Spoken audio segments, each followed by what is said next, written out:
There are ways to kill a person that leave no bullet, no blade, no bruise. A heartbeat stops. A toxin vanishes.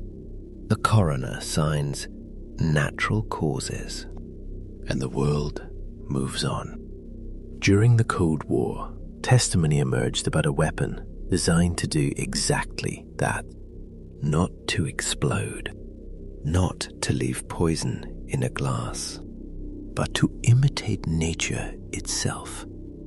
In the 1970s, during US Senate investigations into intelligence abuses, former CIA Director William Colby testified before the Church Committee about covert tools developed in an era of extreme geopolitical tension.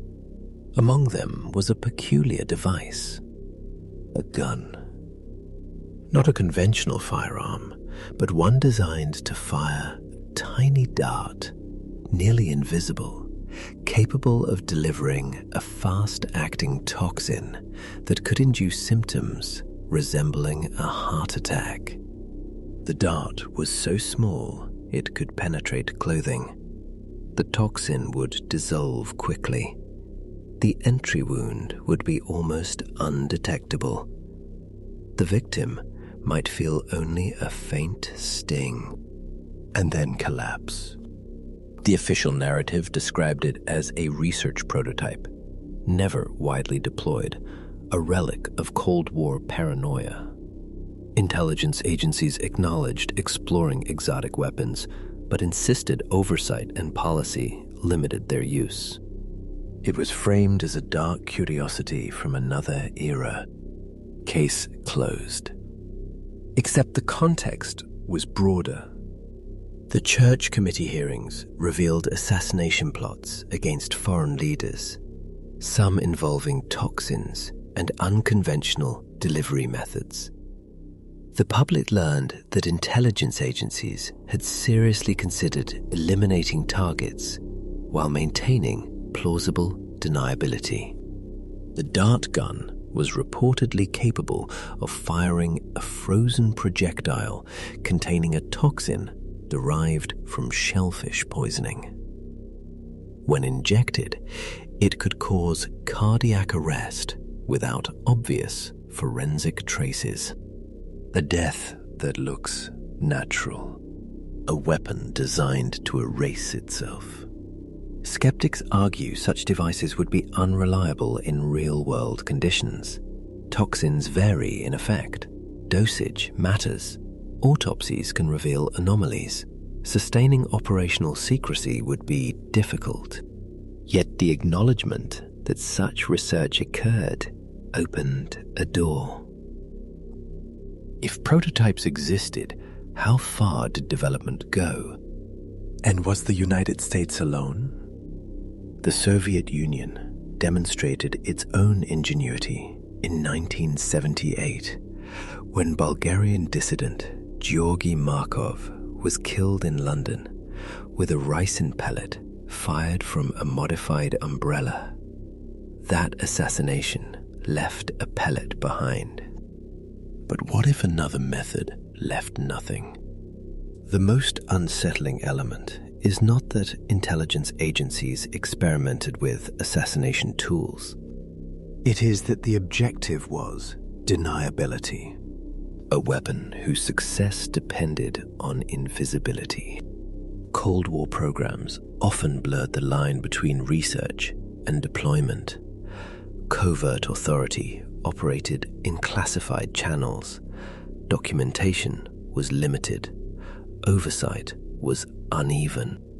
Declassified memos confirm interest in biological and chemical tools for targeted elimination. But the public record is incomplete, and incompleteness breeds suspicion. Over time, conspiracy theories attach themselves to unexplained deaths, sudden heart attacks, political figures collapsing without warning, journalists dying unexpectedly. There is no verified evidence linking such deaths to a dissolving dart. But the existence of the concept fuels doubt. Because once something is proven possible, every unexplained event invites reinterpretation. Competing interpretations emerge. The skeptical view holds that the device was experimental, rarely, if ever, used, and that its exposure demonstrates democratic oversight functioning as intended. A more cautious view suggests that while public acknowledgement occurred, the full scope of covert capabilities may remain classified. Research into silent delivery systems likely continued across multiple nations. And then there is the darker possibility that such devices were quietly deployed, that certain deaths labeled natural were not, that history contains moments where cause of death was accepted too easily. There is no concrete proof of widespread secret assassinations using dissolving darts. But there is documented proof that governments pursued the concept, and that alone unsettles. We assume that when someone dies of natural causes, it is exactly that, nature. But what if nature can be imitated? What if a heart attack can be engineered? What if a faint sting in a crowd is the only warning? The Cold War ended. Technological sophistication did not. Modern biotechnology is far more advanced than it was in the 1970s. Targeted toxins and micro-delivery systems are more precise than ever. The historical testimony about that dart gun remains on record. A reminder that governments, under pressure, explore extreme solutions, even solutions designed to disappear. The concept is confirmed. The operational history is not. Somewhere in classified archives may sit the blueprint of a weapon built not for spectacle, but for silence. The question is no longer whether such research happened. It did. The question is whether it stayed theoretical, or whether at some point someone felt a brief sting and became another statistic of natural causes. If death can be engineered to look ordinary, how would anyone ever know?